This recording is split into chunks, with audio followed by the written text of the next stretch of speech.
Public Affairs Committee and enunciated certain values that will be reflected in public policy, it is incumbent upon those of us who share these values rooted in the founding principles of the Green Party to press our values in the political system. What do you make that's what we're doing. What do you make of Senator Obama's trip to Iraq and Afghanistan, to talking about a timetable for pullout? Nouri al-Maliki saying he shares his view, though he was castigated, it looks like, by the president. And Senator McCain saying Barack Obama has the most extreme record in the Senate, suggesting perhaps he's a socialist.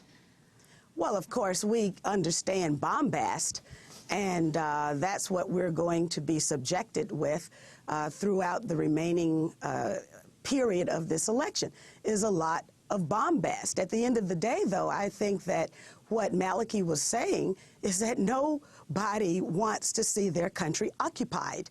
And so the withdrawal as quickly as possible from Iraq, also withdrawal from Afghanistan, as Rosa has pointed out.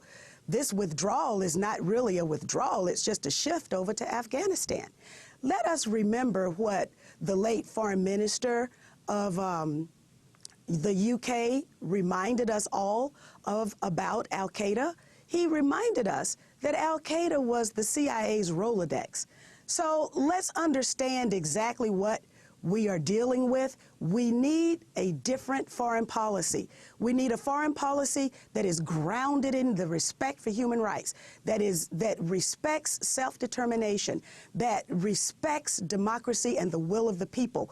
That is the foundation for a peaceful forward deployment of U.S. assets and resources around the world in such a way that we are actually helping people, lifting people up. We do not have to deliver bombs and missiles and military technology and nuclear technology to countries in order to make them submit to U.S. will in fear. We can make friends with peace. Will you be campaigning in swing states like Ohio and in Florida that could perhaps have 1 or 2 percentage point difference between the candidates?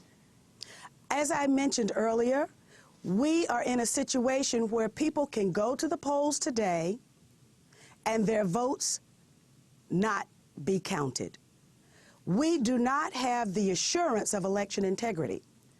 In a situation where we do not have election integrity, I don't think it's possible for anybody to talk about 1 or 2 percentage point difference when we've got the electronic voting machines, we've got central tabulation manipulation, we've got problems with people even being able to cast their vote. Are you concerned I will go wherever there are marginalized, alienated, and disfranchised people who need the voice and the message of the Green Party. Are you concerned about helping McCain beat Obama?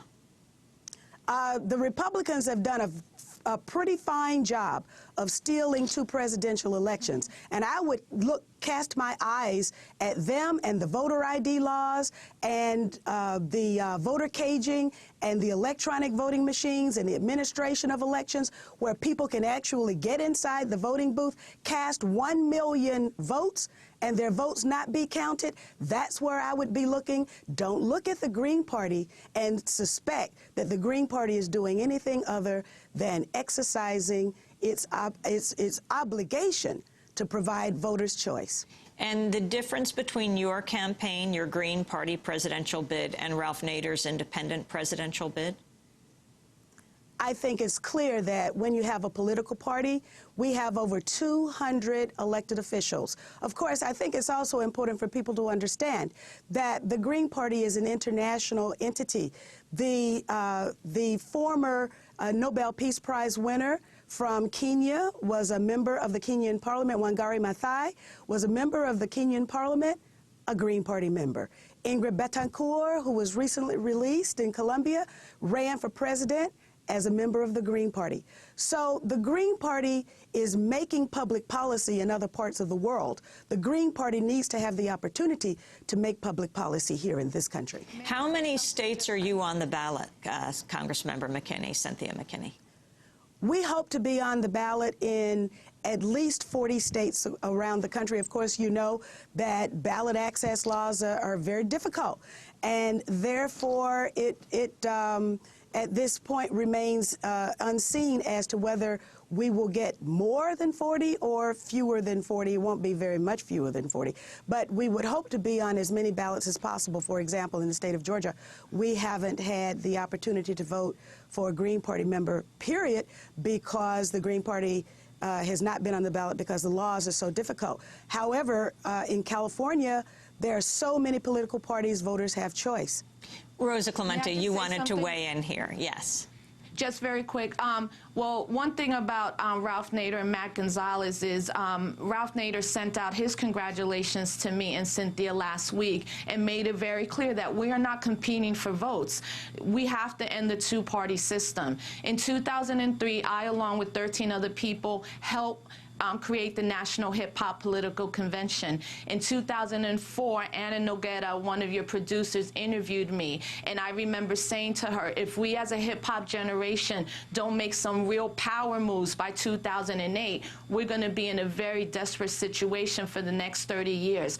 I see me being nominated as a power move, not just for me, not for Cynthia, not even just the Green Party, but for an entire people who see the Green Party no longer as the alternative, but the imperative for us to live a social justice, freedom, democracy type of life. And that's what particularly young people are looking for. And what kind of response have you gotten, Rosa Clemente, from the hip-hop community now that you are nominated as a vice presidential candidate?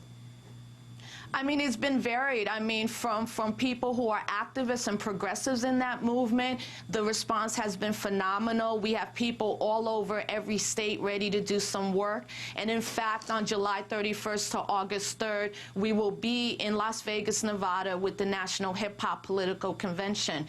There have been some people caught up in Obama mania, as I call it, and other people that are upset, but they don't understand, I think, right now, the situation that we're in. They don't understand that the Democrats and Republicans joined forces to keep the Green Party off the ballot. They don't understand that we are being whited out of every mainstream and even some progressive media. And my question to them is always, or my response, if we are not telling the truth, if we are not about empowering the majority of the American people, why are forces that are worth $200, $300 million not only keeping us off the ballots, but not even talking about us? And again, in the progressive press, we've been whited out. Whether it's the Huffington Post or Air America, it's only been Pacifica and Democracy Now! And a couple other, I don't even call you alternative anymore. I think we are the mainstream. But why are we not being allowed to even voice our opinions? So it's been a wonderful response, I think, in general for the hip-hop generation right now. We're going to leave it there. I want to thank you both very much for joining us. Rosa Clemente, Green Party vice presidential nominee, speaking to us from Charlotte, North Carolina, and Cynthia Mckinney, former Congress member from Georgia. She is the Green Party presidential nominee, speaking to us from the nation's capital, from Washington, D.C. This is Democracy Now!, democracynow.org, The War and Peace Report. When we come back, we'll be joined by the targets of the Maryland State Police, a spying campaign that went on for over a year, peace activists and anti-death penalty activists, and the sports writer Dave Zirin. Stay with us.